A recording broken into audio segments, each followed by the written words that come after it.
ગરબાના શબ્દો એ પણ એટલા પવિત્ર હોય છે કે તમે કાનમાં સાંભળો તો તમારા શરીરને પોઝિટિવ ઉર્જા મળે છે.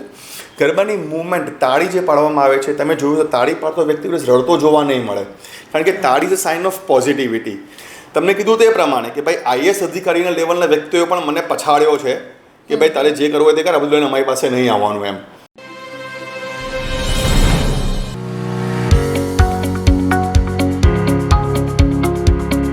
નમસ્કાર દર્શક મિત્રો, હું પ્રતિમા સોની ખબર છે .comના માધ્યમથી આપ સર્વેનું હાર્દિક સ્વાગત અને અભિવાદન કરું છું.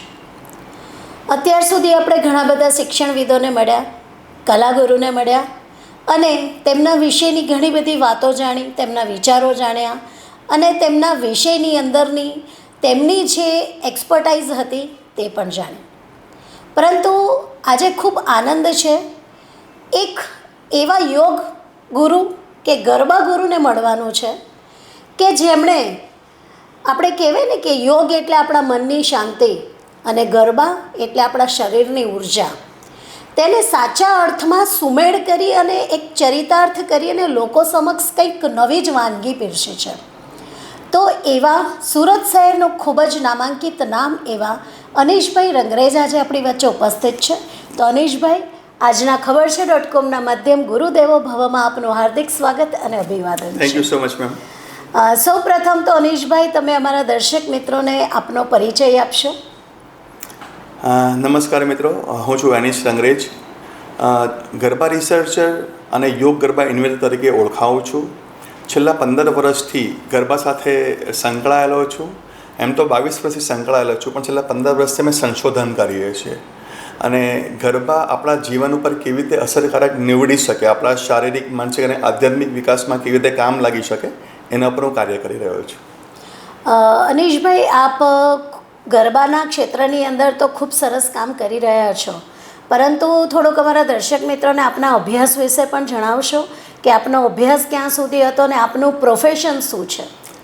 સો બેઝિકલી મેં BCom MBA કર્યું છે, ત્યાર પછી મેં ઇવેન્ટ મેનેજમેન્ટનો બિઝનેસ ચાલુ કર્યો હતો, પણ ભગવાનની કોઈ મરજી અલગ હતી અને મારી વર્ષોથી એક એવી અપેક્ષા હતી કે હું આપણા દેશના કલ્ચરને આખી દુનિયા સુધી પહોંચાડું.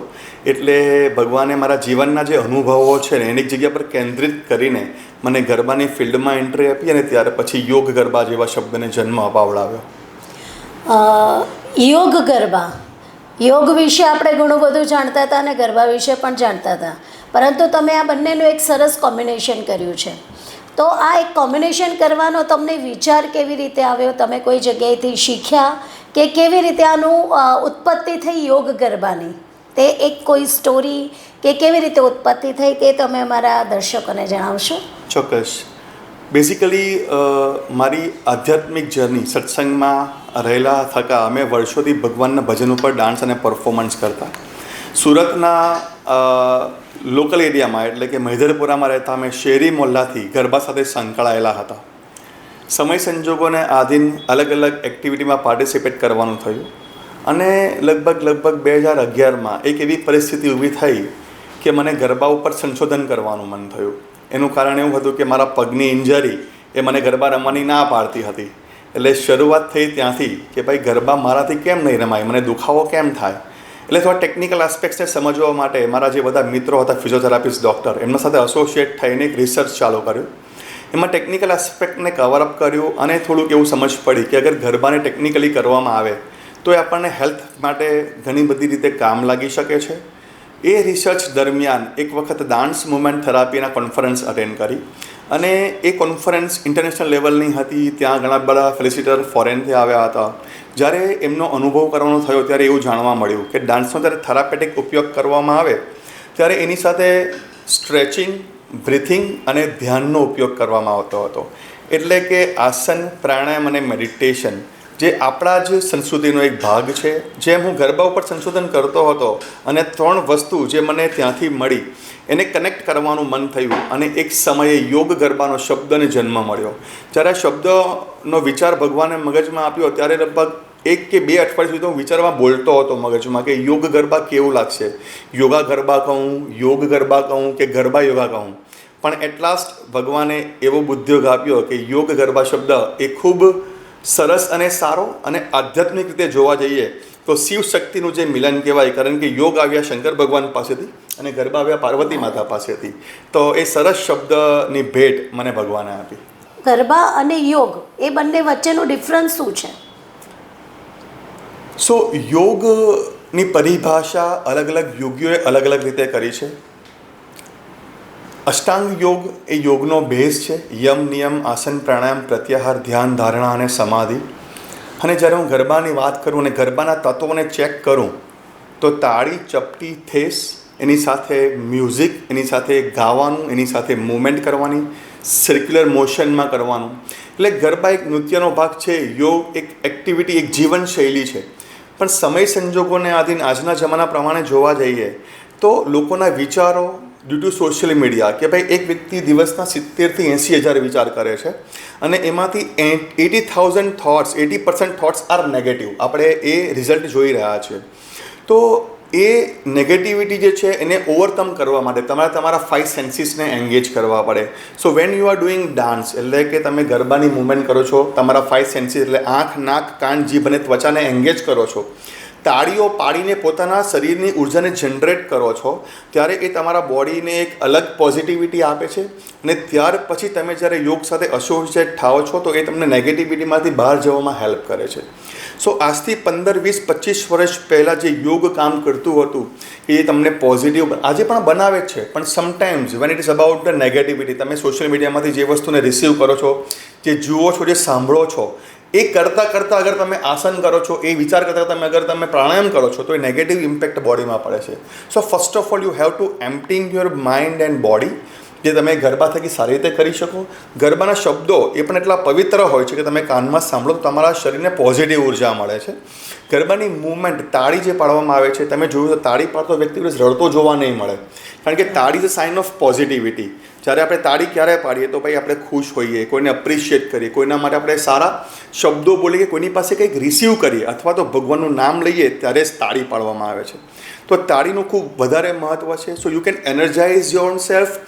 એના ગરબાની એક્ટિવિટીથી તમે પોતાને એક પોઝિટિવ બનાવી શકો છો અને તમે જ્યારે યોગ સાથે એસોસિએટ કરો ત્યારે કમ્પેરેબલી તમને વધારે બેનિફિટ થઈ શકે. Not only in terms of physical way, પણ સાયકોલોજીકલી અને સ્પિરિચ્યુઅલી પણ તમે એમાં આગળ વધી શકો છો. ખૂબ સાચી વાત કરી. અનીશભાઈ, એક વસ્તુ એવું જોવામાં આવે છે કે તમે આ વિષયની અંદર ખૂબ ઊંડા ઉતરેલા છો, એટલે કદાચ આ પ્રશ્ન પૂછ્યા વગર મારી જાતને રોકી નથી શકતી કે આમ જોવા જઈએ તો યોગ એટલે સંપૂર્ણ શાંતિ અને ગરબા એટલે ધમાલ. તમે શાંતિ અને ધમાલને બંનેને ભેગું કર્યું છે. હાજી. તો યોગથી પણ પોઝિટિવ રિઝલ્ટ મળે છે અને ગરબાથી પણ પોઝિટિવ રિઝલ્ટ મળે છે. તો એ બંનેના કોમ્બિનેશન, યોગનું જે પોઝિટિવિટી પકડવાની છે અને ગરબાની જે પોઝિટિવિટી પકડવાની છે, તે તમે બંનેને કેવી રીતે કમ્બાઈન કરી શકે અને કેટલા અંશે એ શક્ય બન્યું છે? So basically it's about the layer. આપણે સતયુગ, દ્વાપર, ત્રેતા અને કળયુગની વાત કરીએ તો દરેક સમયમાં એક પ્રભાવ હતો. યસ. જેના વિચારો કે ભાઈ એક સમયમાં લોકો એકદમ પોઝિટિવ હતા, પછી એમાં સેલ્ફિશનેસ આવી, પછી એમાં ઉગ્રતા આવી અને કળિયુગમાં બધું મિક્સ થયું. એટલે જેવો જેવો સમય તેવું સોલ્યુશન. આજે વ્યક્તિએ પોતે સ્વસ્થ રહેવું હોય તો એ ખાલી ફિઝિકલ સ્વસ્થ રહે એનો મતલબ સ્વસ્થ નથી, એ મેન્ટલી પણ સ્વસ્થ રહેવો જોઈએ. અને જ્યારે બંને વસ્તુ બેલેન્સ થાય ત્યારે જ એ આધ્યાત્મિક જર્નીમાં આગળ વધી શકે. રાઈટ. સો જ્યારે યોગ અને ગરબાની વચ્ચે સમટાઈમ્સ કોઈકને એવું થાય કે ભાઈ યોગ કરવાનું અમને કંટાળો આવે છે, ખાલી બેસી રહેવાનું, શ્વાસોચ્છ્વાસ કરવાનું, પણ એનો અહેસાસ કરવા માટે તમારા બોડીને એવી રીતે તમારે એન્ગેજ કરવું પડે. આપણા પ્રધાનમંત્રી શ્રી નરેન્દ્ર મોદી સાહેબ એવું કહે છે કે યોગ એક જીવનશૈલી છે. રાઈટ.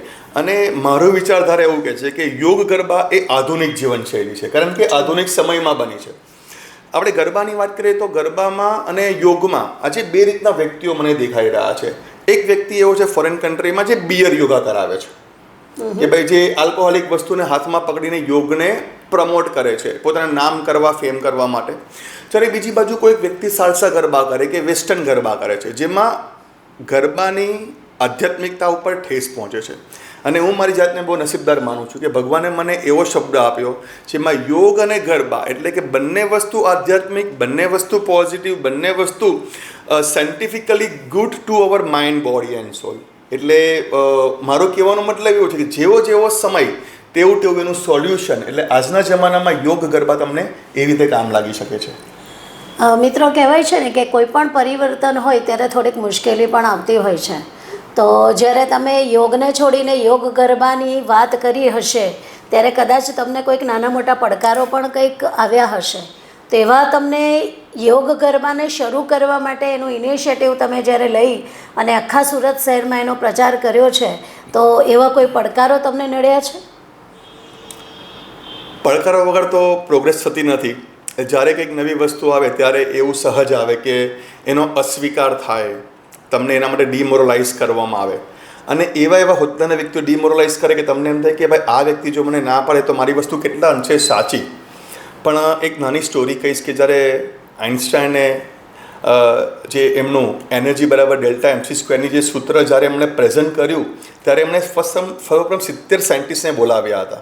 એમાંથી 60 સાયન્ટિસ્ટોએ એ વસ્તુ રિજેક્ટ કરી હતી અને 10માંથી એક જ જણના મગજમાં એ વસ્તુ બેઠી હતી અને આજે સમગ્ર લોકોનો સ્વીકાર કરે છે. એના સેમ વે જ્યારે યોગ ગરબાને જન્મ આપ્યો ત્યારે જે લોકોની વિચારશક્તિ નહીં પહોંચતી હતી એ લોકોએ મને એવું કીધું કે હે યોગ ગરબા લઈને આવ્યો.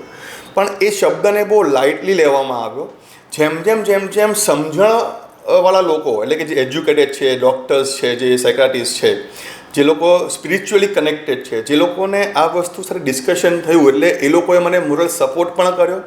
બીજી બાજુ ઘણા બધા લોકોએ છોડી દીધો કે ભાઈ તો આ બધું તારી હિસાબે કર્યા કર, અમને આ બધામાં કંઈ ઇન્ટરેસ્ટ નથી. કારણ કે સમટાઈમ્સ એવું બને છે કે ગરબાને આજે એક અલગ સ્વરૂપ મળી ગયું છે, કમર્શિયલ સ્વરૂપ, જેમાંથી કદાચ 80-90% આધ્યાત્મિકતા નીકળી ગઈ છે. એટલે જ્યારે આપણે યોગ ગરબા મૂકીએ ને ત્યાં લોકોને એમ થાય કે આ ગરબામાં પણ આવું છે ને યોગ ગરબામાં પણ આવું જ હશે. પણ જે વ્યક્તિઓ ધાર્મિક છે, જે એજ્યુકેટેડ છે, જે લોકો સમજે છે, એ લોકોએ મને ઘણો સરસ પ્રતિસાદ આપ્યો. તમને કીધું તે પ્રમાણે કે ભાઈ IAS અધિકારીના લેવલના વ્યક્તિઓ પણ મને પછાડ્યો છે કે ભાઈ તારે જે કરવું હોય તે કર, આ બધું લઈને અમારી પાસે નહીં આવવાનું એમ. પણ ભગવાનની કૃપા મારા પર હતી, થોડો પોઝિટિવ હતો, ફેમિલીનો સપોર્ટ હતો. તો અંદર પડ્યા રહેવાયું અને ભગવાનને પ્રાર્થના કરતા રહેવાય કે ભાઈ તમે જ મને આ વસ્તુ આપી છે, તમે જ મને શક્તિ આપો, તમે જ મને બુદ્ધિયોગ આપો અને તમે જ મને આમાં આગળ લઈ જાઓ. થોડાક અંત તરફ આગળ વધીશું. હાજી. અત્યારે જેમ યોગ ગરબા કોઈ પણ ઉંમરના વ્યક્તિ માટે એમાં બાદ નથી, ઉંમર કોઈ જ હોતી નથી, કોઈ પણ બાળક કે વૃદ્ધ કોઈ પણ વ્યક્તિ કરી શકે છે. અને આપણે અત્યારે જે સમાજમાં જે સ્ટ્રેસવાળી લાઈફમાં જીવી રહ્યા છીએ અને તમને ખબર છે કે હું એક એઝ અ શિક્ષણવિદ તરીકે કાર્યરત છું અને શાળાની અંદર પણ અમને ઘણા બધા બાળકોના એવા નાના મોટા પ્રશ્નો નડતા હોય છે. તો શું તમને એવું લાગે છે કે આ યોગ ગરબા જો શાળાની અંદર એક એઝ અ પીરિયડ અથવા મહિનામાં 1 કે 2 વખત જો એડ ઓન કરવામાં આવે તો તેનાથી બાળકોના જે માનસિક જે લેવલ છે, એ લોકોનું સ્તર છે, એ લોકોની હેપીનેસ છે, વોટ એવર, એની અંદર કોઈ ફરક પડી શકે ખરો? હા, 100% ફરક પડે મેમ. કારણ કે તમે સ્કૂલમાં ગયા હશો તો શરૂઆતમાં આપણને પ્રાર્થના કરાવતા હતા અને એના કારણે આપણને કન્સન્ટ્રેટ કરતા હતા, આપણે આખો દિવસ બેસતા હતા. બરાબર છે, આ એનો જ એક ભાગ છે. તમે અગર યોગ ગરબાને શાળા સ્તરે લાવો તો કમ્પેરેબલી પહેલાંના જમાનામાં કીધું તે પ્રમાણે થોટ્સ બહુ ઓછા હતા એટલે છોકરા કનેક્ટેડ રહેતા હતા. હવે કેવું કે પ્રાર્થના કર્યા પછી પણ બાળક એકદમ ચંચળ હોય છે, તો જ્યારે એનું મગજ અને શરીર બંને કન્સન્ટ્રેટેડ થાય ત્યારે વ્યક્તિ બાળકની અંદર સ્પેસિફિકલી ઘણા બધા બેનિફિટ્સ મને દેખાઈ રહ્યા છે. ક્લેપિંગ્સ કરવાથી જે બેનિફિટ મળે કે ભાઈ એમના અક્ષર સુધરવા, એ એક બેનિફિટ. બીજું કે એમની એક્યુરેસી વધવી. ત્રીજું એમનું કન્સન્ટ્રેશન વધવું. ચોથું એમના ફ્રસ્ટ્રેશન દૂર થવા. પાંચમું કે વ્યક્તિમાં સ્પિરિચ્યુઅલીનો અંશ આવવો.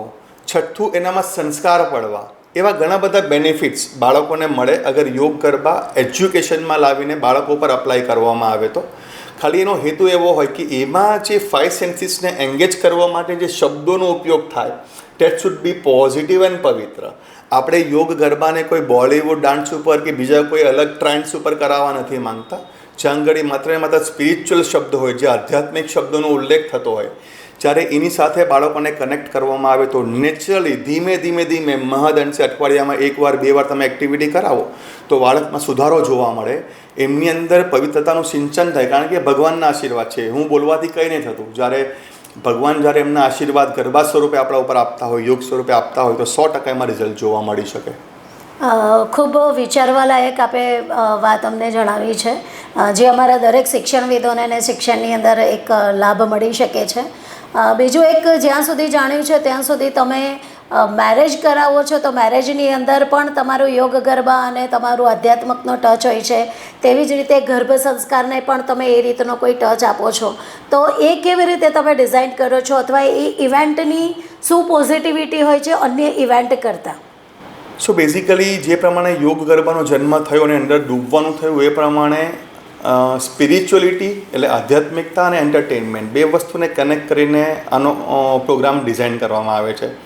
તમે અગર મેરેજ ફંક્શન કરી રહ્યા છો, મારા ત્યાં મંત્રોચ્ચારમાં શું બોલે છે તમને ખબર નથી પડતી, પણ અગર એ નોલેજ શેરિંગ કરવું હોય તો એક સ્પેશિયલ પ્રોગ્રામ થાય યોગ ગરબાનો, જેમાં ધર્મ, અર્થ, કામ અને મોક્ષ આ 4 શબ્દોને એસોસિએટ કરીને એક નાનકડી ગેમ રમાય, એક્ટિવિટી થાય, ડિસ્કશન થાય, મેડિટેશન થાય અને વાઇબ્રેશન શેરિંગથી આશીર્વાદ જેવું પણ અપાય. એના સેમ વિચારે બેબી શાવરની વાત છે તો શ્રીમંતોનો એન્ડ સંસ્કાર આપણા 16 સંસ્કારમાંનો એક સંસ્કાર છે અને એનો હેતુ આપણને ખબર નથી. એટલે ઘણીવાર કેવું થાય કે ત્યાં ગયા, આપણે બેઠા, વિધિ જોઈ, ખાધા પીધા, ચાલ્યા આવ્યા, પણ આવેલા મહેમાનોના પોઝિટિવ વાઇબ્રેશન, જેના વિચારો એ બાળક ઉપર કેટલી બધી અસર કરે છે, ત્યાં આગળ વાગતા મ્યુઝિકની બાળક ઉપર કેટલી બધી અસર થાય છે, એને કનેક્ટ કરીને એક બેબી શાવરનો પ્રોગ્રામ, જેમાં અમે 3 વસ્તુ મેજરલી કનેક્ટ કરી: ઇમોશનાલિટી, સ્પિરિચ્યુઅલિટી અને પોઝિટિવિટી.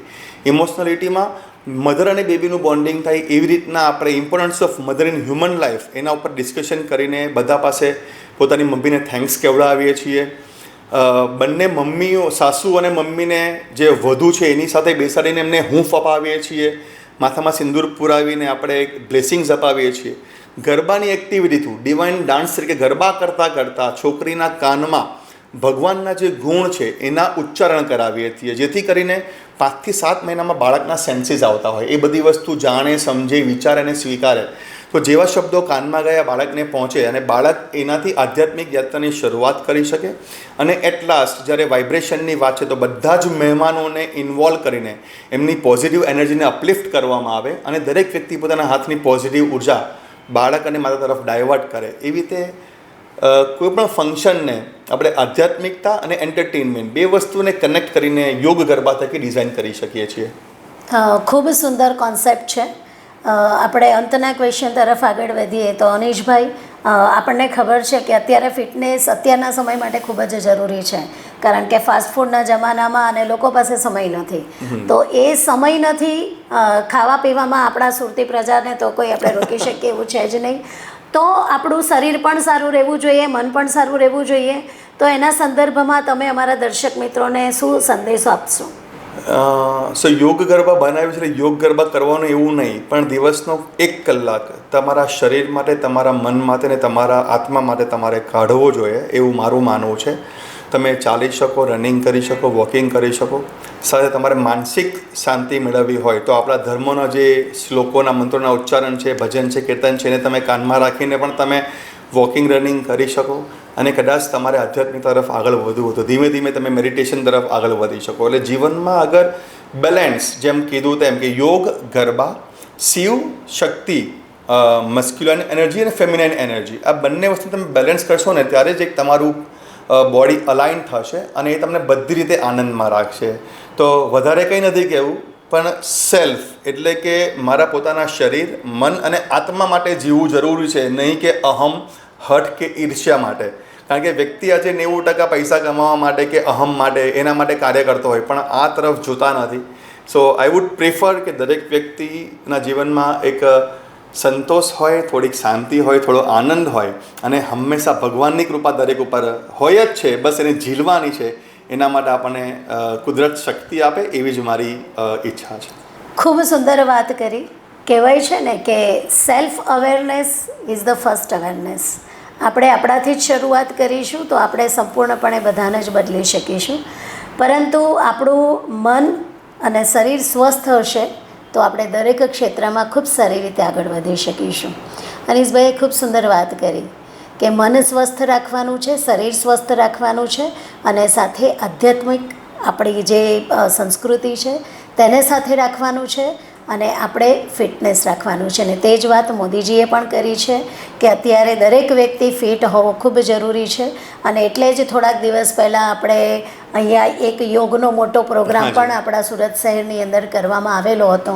એટલે જ્યારે દરેક વ્યક્તિ પોતાના શરીરના સ્વાસ્થ્ય માટે કંઈ કહેતા હોય તો જાગ્યા ત્યારથી સવાર આપણે આટલું સુંદર જ્ઞાન અને આ વિચારો આજે આપણને અનીસભાઈ આપ્યા છીએ તો આપણે દરેક જણા પોતાના શરીરનું પણ એટલું જ ધ્યાન રાખીશું અને ખબર છે .comના આજના કાર્યક્રમમાં જે અનીશભાઈએ પોતાનો કિંમતી સમય ફાળવ્યો છે તે બદલ અનીશભાઈ અમે તમારો ખૂબ ખૂબ આભાર પ્રગટ કરીએ છીએ અને ફરીથી જ્યારે અમને તમારી જરૂર જણાશે ત્યારે અમે તમને પાછા બોલાવીશું અને હજી વધારે ડિટેલમાં આપણે થોડો ચર્ચાનો દોર આગળ વધારીશું so thank you so much. Thank you so much.